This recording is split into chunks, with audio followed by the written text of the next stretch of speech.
Vamos a empezar ahora el Catecismo de Heidelberg.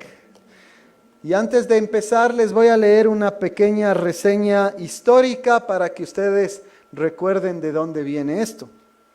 Este catecismo está a propósito en la página 15, ustedes pueden seguir la lectura si desean. Este catecismo fue compuesto en 1563 a petición de Federico III, príncipe elector del Palatinado en Alemania, redactado por dos catedráticos de la Universidad de Heidelberg, Zacarías Ursino y Gaspar Oleviano. El motivo que llevó a la composición fue la gran ignorancia del pueblo, especialmente de la juventud. Además, el príncipe elector quería instruir a las iglesias para defenderse de la contrarreforma. La contrarreforma era la reforma o la supuesta reforma católico-romana, que sufrió una reforma, pero no la reforma que nosotros esperaríamos, sino que más bien se endureció más en su postura contraria al evangelio bíblico. Y acabar con las disputas eclesiásticas proporcionándoles buenos conocimientos de las doctrinas de la fe. El Catecismo de Heidelberg se divide en 52 secciones, de forma que su contenido puede ser tratado exactamente en un año, con preferencia en los cultos del domingo por la tarde, que es lo que estamos haciendo ahora. Originalmente constaba de 128 preguntas con sus correspondientes respuestas. Más tarde se le agregó una nueva pregunta con su correspondiente respuesta, la 80, como reacción a los decretos del Concilio de Trento. El Concilio de Trento es el concilio de la Iglesia Católica Romana, producto de esa contrarreforma. Y la pregunta 80 tiene que ver con la diferencia entre la misa católico-romana y la cena del Señor bíblica a nuestro juicio. La tercera edición de este catecismo fue traducida al holandés por Pedro d'Ateno, célebre pastor holandés. En 1568 fue aprobado el Catecismo de Heidelberg como manual para las iglesias de los Países Bajos, lo que fue confirmado por sínodos posteriores.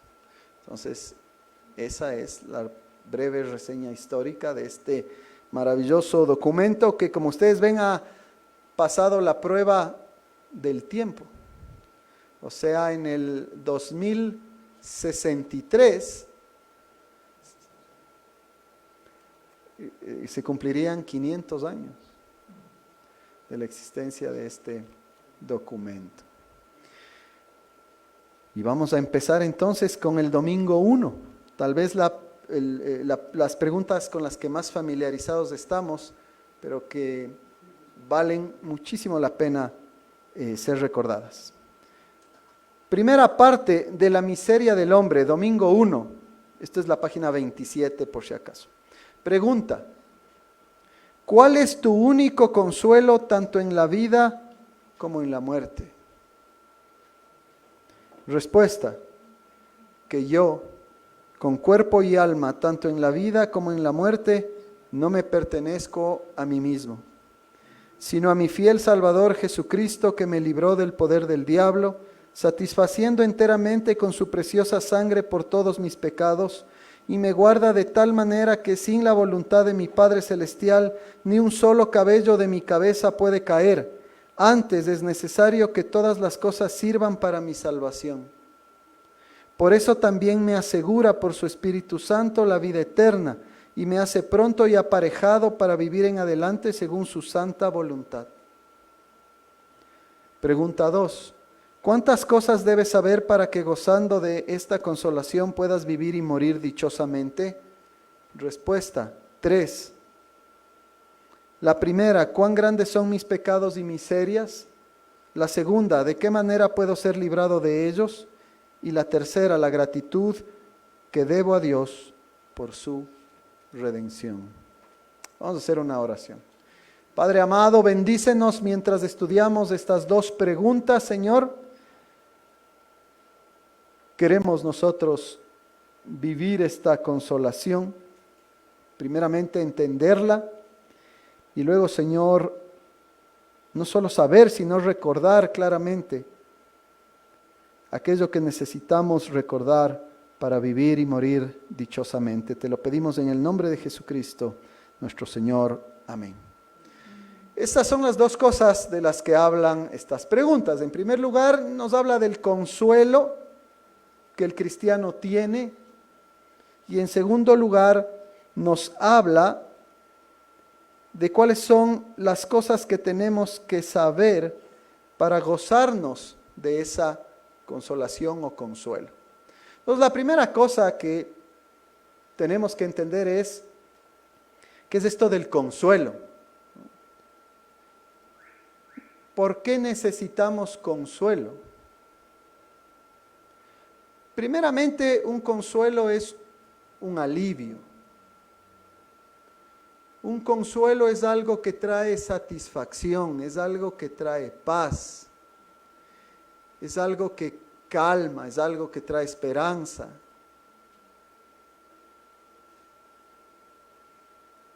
Es algo que trae lo que los judíos llamarían el shalom. Porque esa era la definición de shalom. Ustedes saben, shalom es paz. Pero ese shalom es toda esta experiencia que tiene que ver con todos estos adjetivos que hemos dicho. Alivio, paz, descanso, calma. Podemos decir también contentamiento. Esa paz que sobrepasa todo entendimiento, en las palabras del apóstol Pablo.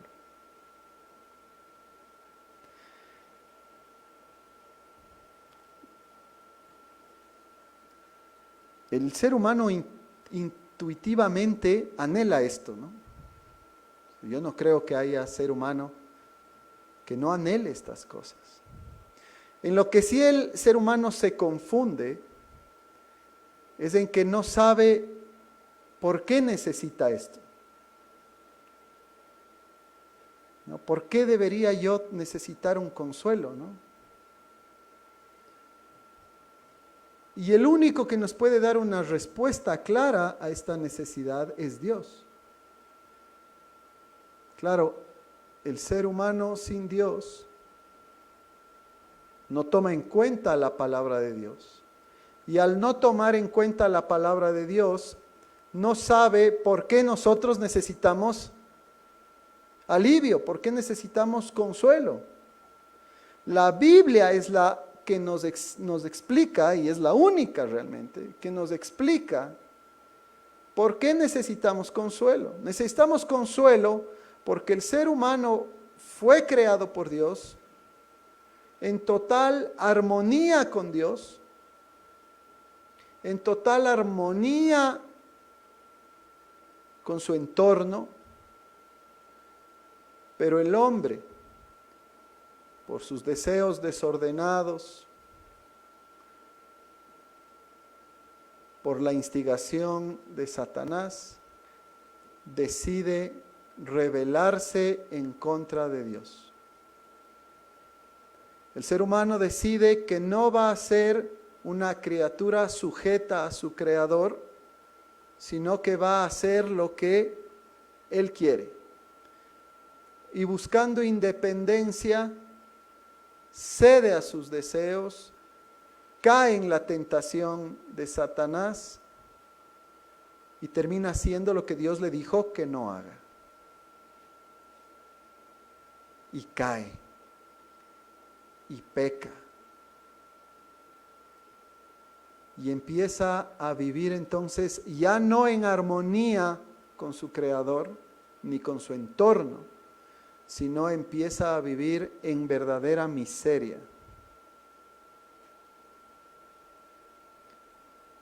La ira de Dios está ahora sobre el hombre, porque Dios, siendo santo y perfecto, justo, les dijo: el día que tú comas de ese fruto que te digo que no comas, ciertamente morirás.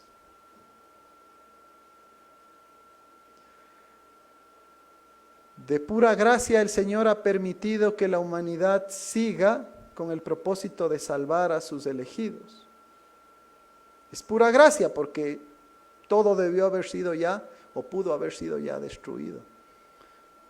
De gracia, de pura misericordia el Señor permite que las cosas continúen para que su plan redentor pues se haga evidente y su nombre sea glorificado por nosotros, los cristianos agradecidos, y también su justicia se haga presente, tanto en la cruz donde se paga por el pecado de los cristianos, como en el juicio final que todavía no hemos experimentado, pero que vendrá un día. Desde allí el ser humano vive las miserias del pecado, las consecuencias del pecado. Desde ahí hay enfermedad, dolor, muerte.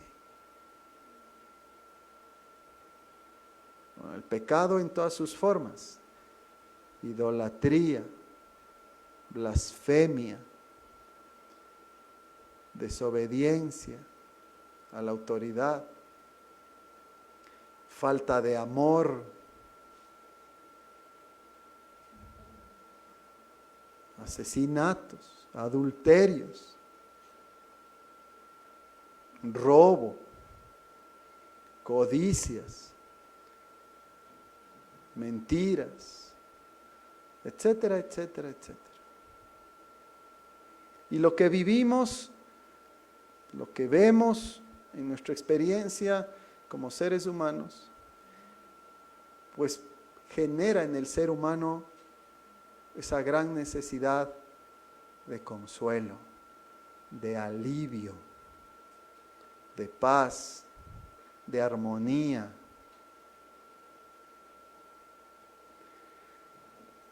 El no cristiano, el que no ha sido regenerado por el Espíritu Santo, ni siquiera lo entiende. No sabe a dónde ir. Sabe que tiene una necesidad y empieza a buscar consuelo en todo lado. Nosotros, cuando éramos no creyentes, lo hemos experimentado. Y empezamos a ir a cualquier parte. Y empezamos a alejarnos aún más del camino de la verdad. El ser humano busca consuelo en relaciones personales, en sustancias, en placeres, en filosofías mentirosas, cualquier cosa literalmente. Aquel que ha sido regenerado por el Espíritu Santo, los cristianos, hemos recibido luz.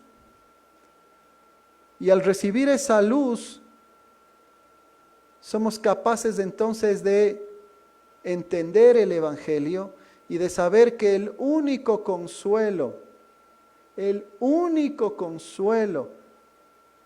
verdadero es Dios mismo.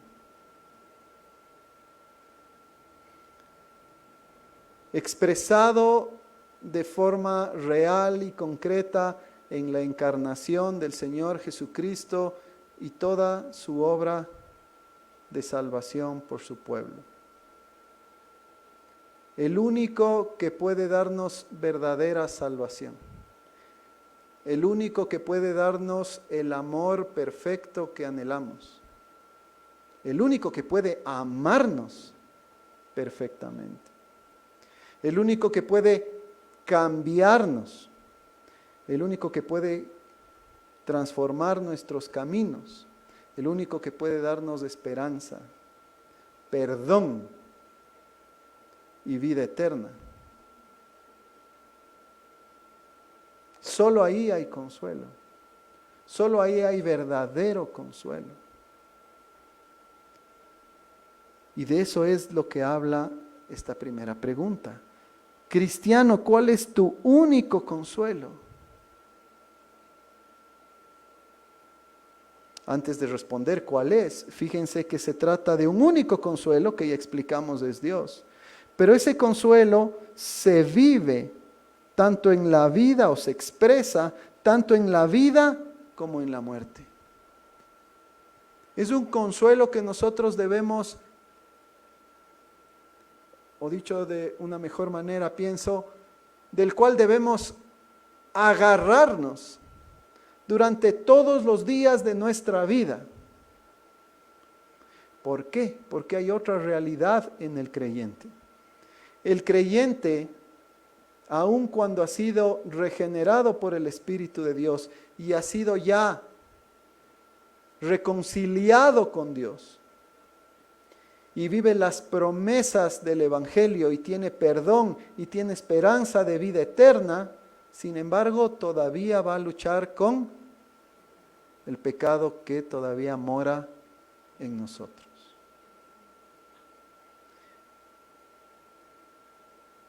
Y va a tener que enfrentar dificultad, y va a tener que enfrentar tribulación, y va a tener que enfrentar sufrimiento.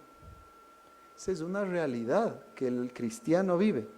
No como una condena, porque Cristo se llevó nuestra condena, sino muchas veces incluso como un medio usado por Dios para santificarnos y transformarnos, corregirnos, ayudarnos a crecer, purificar nuestra fe, ayudarnos a ser más maduros, a depender más del Señor, etc.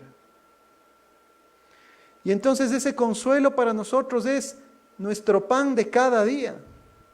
Es el único consuelo al cual debemos ir cada día y cada noche para enfrentar todas las dificultades que se presentan en nuestro camino. Pero no es solamente en la vida, sino también, y tal vez de manera más intensa, en la muerte. Porque todos nosotros, hermanos, un día vamos a tener que partir de este mundo, salvo que el Señor Jesucristo venga antes. Y en esos momentos previos a nuestra muerte, vamos a tener que pensar ya no en las cosas que pensamos hoy, ¿no? Y que nos aturden o que nos estresan o ¿no? nos preocupan tanto, porque van a perder importancia en muchos sentidos en ese momento. En ese momento, previo a nuestra partida, la pregunta es, ¿estoy bien con Dios?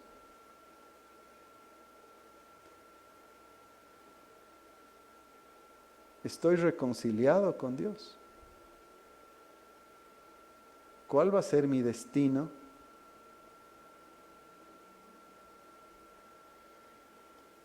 Jesucristo ofrece consuelo verdadero. Jesucristo dice, si tú crees en mí, o en otras palabras, como dijo en Juan, el que cree en mí, ¿no? ¿Qué dice?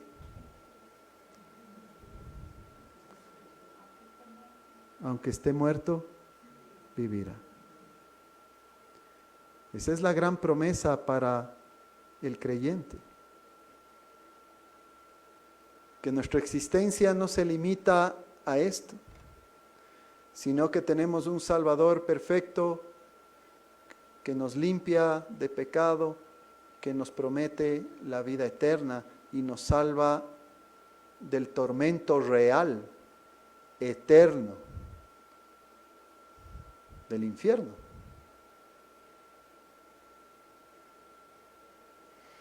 Por eso es que nosotros decimos entonces que nuestro único consuelo, tanto en la vida y en la muerte,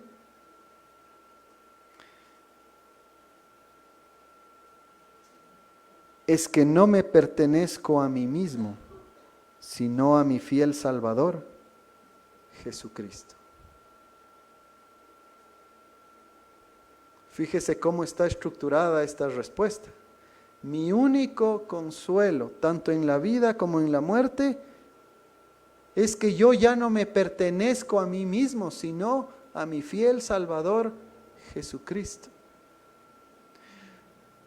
Porque usted solamente puede vivir de este consuelo único, real, de uso diario,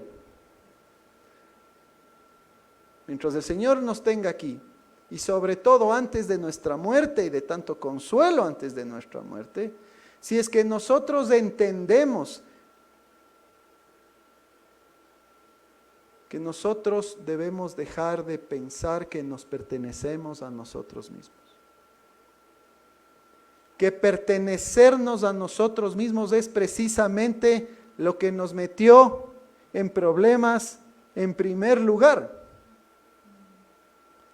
Adán y Eva, buscando pertenecerse a sí mismos, negando esa relación de dependencia en Dios, negando el hecho de que el ser humano fue creado para ser siervo de Dios y obedecerle en todo a Dios, negaron todas estas promesas.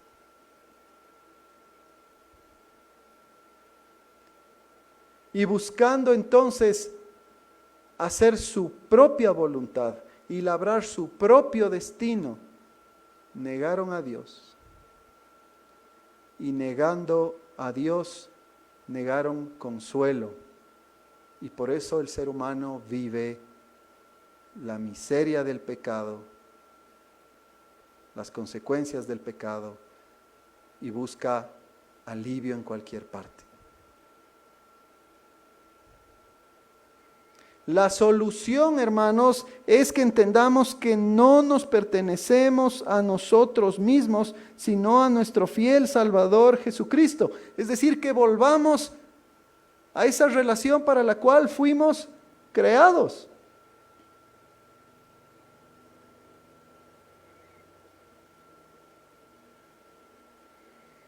Nosotros fuimos creados, hermanos, para ser criaturas de Dios, siervos de Dios. Vamos a leer aquí algunos versículos, hermanos. En primer lugar, les invito a 1 Corintios 3:23.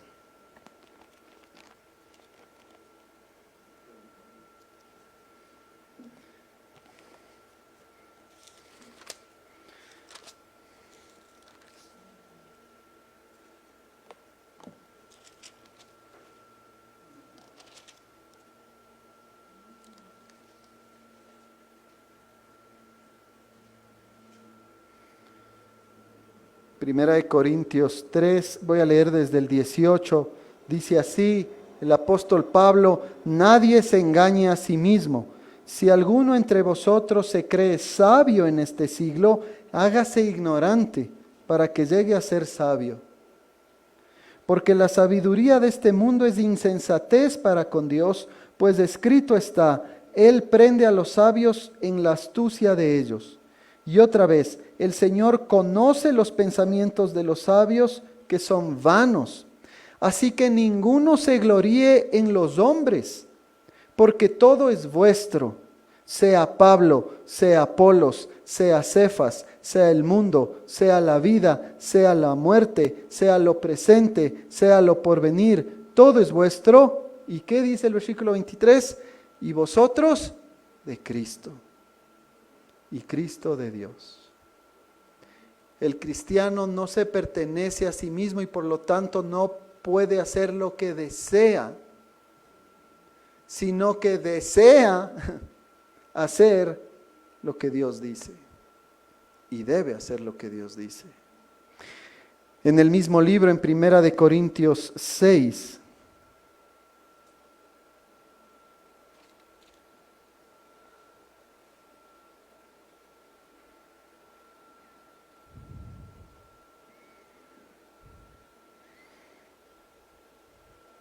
desde el versículo 18, 1 Corintios 6, 18 dice: huid de la fornicación.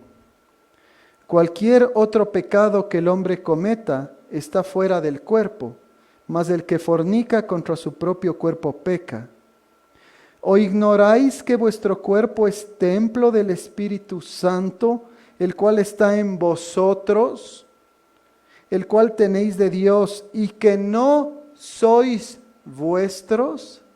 Por eso es que nosotros no podemos hacer lo que queramos con nuestros cuerpos, aunque así pensemos. Porque nuestros cuerpos son de Dios. Ahora son el tabernáculo de Dios, el templo de Dios. Porque habéis sido comprados por precio. Esto es lo que Jesús hizo en la cruz. Entre otras cosas, nos compró en la cruz. Glorificad pues a Dios en vuestro cuerpo y en vuestro espíritu, los cuales son de Dios.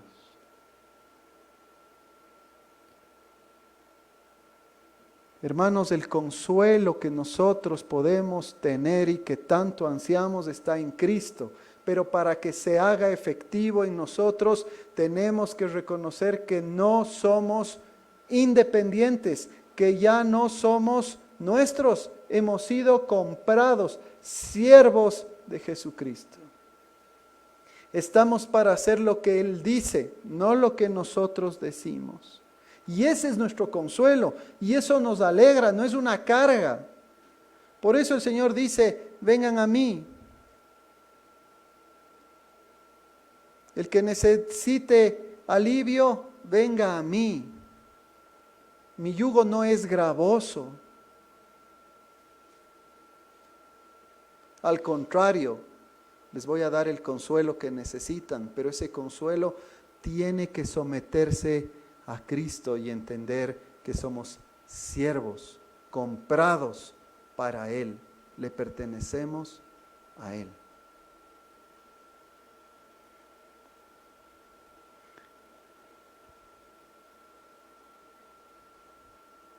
El resto es un resumen de todo lo que viene en todo el catecismo realmente, una explicación de todo lo que hizo Cristo. No vamos a profundizar en ello, pero les voy a mencionar.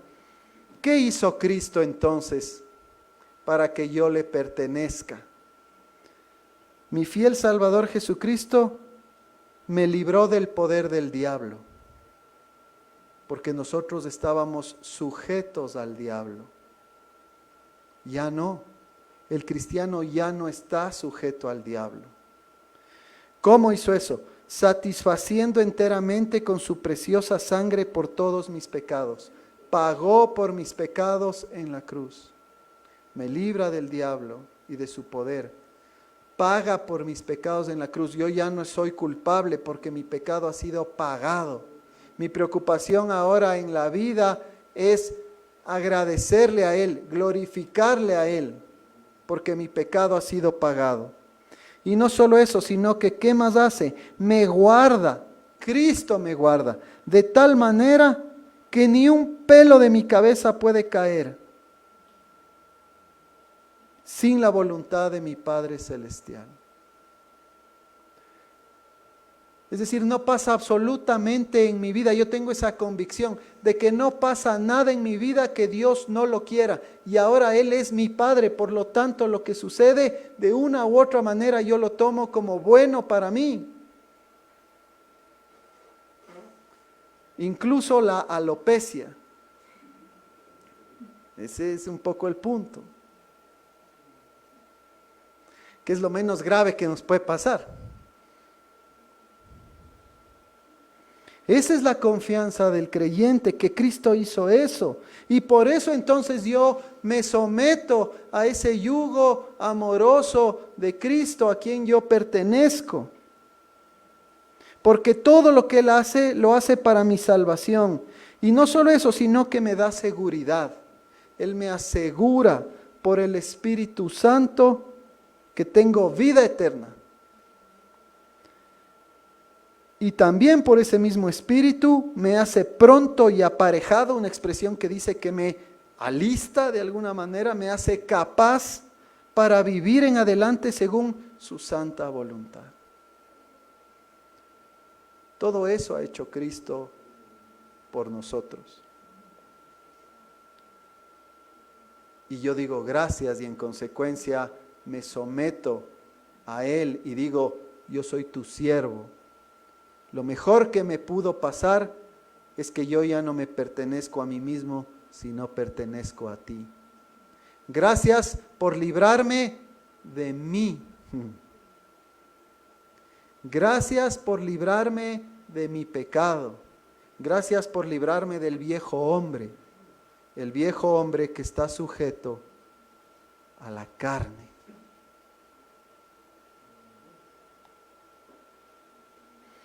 Ese es el gran consuelo que tenemos, hermanos, y que tenemos que afirmar y confirmar entendiendo que somos siervos de Cristo.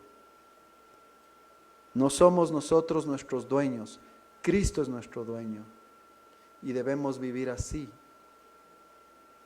En toda decisión de la vida, en la más simple hasta la más compleja, todo tenemos que hacerlo, sabiendo que somos siervos de Cristo, no nuestros reyes, Él es nuestro rey. ¿Y cuántas cosas tenemos que saber para gozar de esta consolación en la vida y en la muerte? Son 3 cosas. La primera, usted tiene que saber cuán grandes son sus pecados y miserias.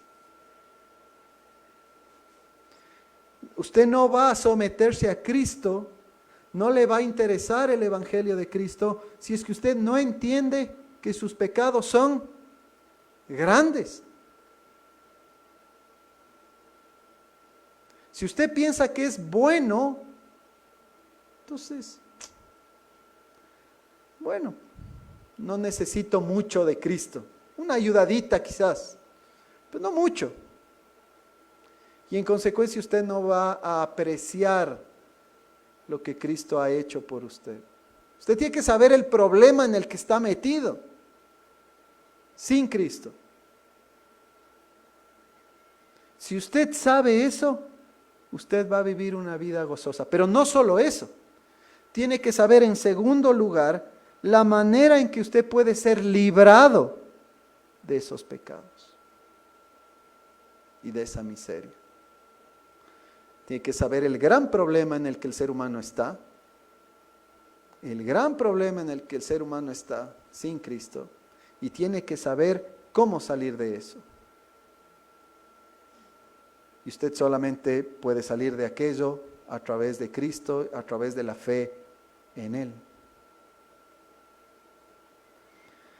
Pero no solamente eso, sino que hay una tercera cosa necesaria para que usted viva feliz y gozosamente este consuelo.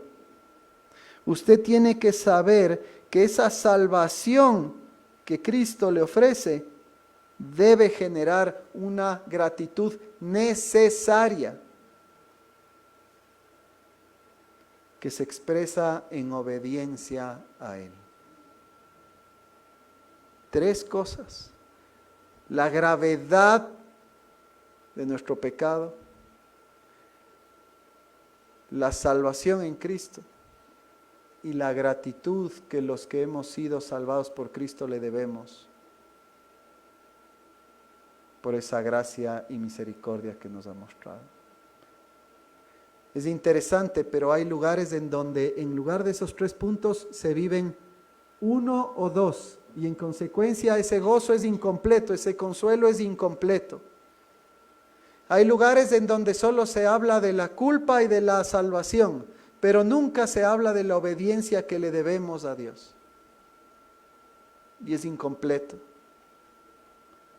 Porque entonces usted va a decir que le ama mucho a Dios y que usted es salvo, pero está viviendo como incrédulo, en pecado, en lo mismo.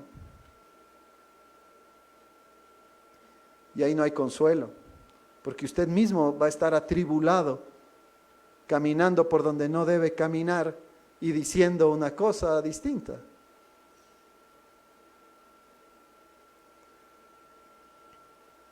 Hay otros que no les gusta hablar de la primera cosa. No les gusta que les digan que son pecadores o que son culpables. El pastor Pablo mucho habla de pecado. Aunque el Jan es más así, el Ronald son más así. Tenemos que hablar de pecado, porque si no hablamos de pecado, ese consuelo es incompleto. No vamos a valorar ese consuelo, no vamos a valorar la obra de Cristo, ni tampoco vamos a agradecer, porque no sabemos la gravedad del problema que tenemos.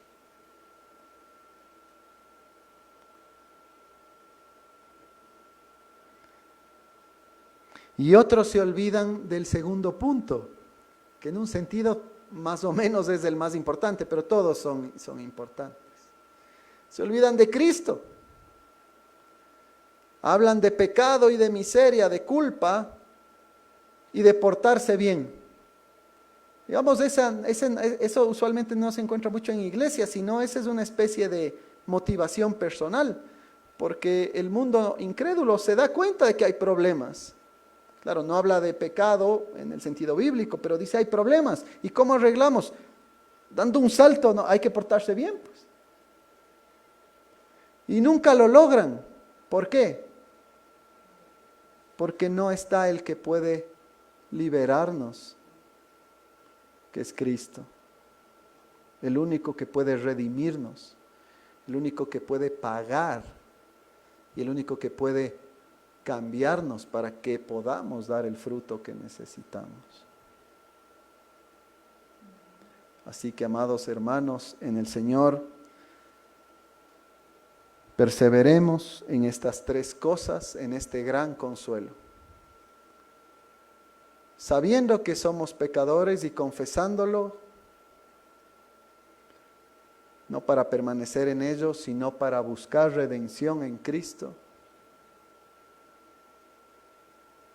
para perseverar en fe, en arrepentimiento y en adoración a nuestro Salvador.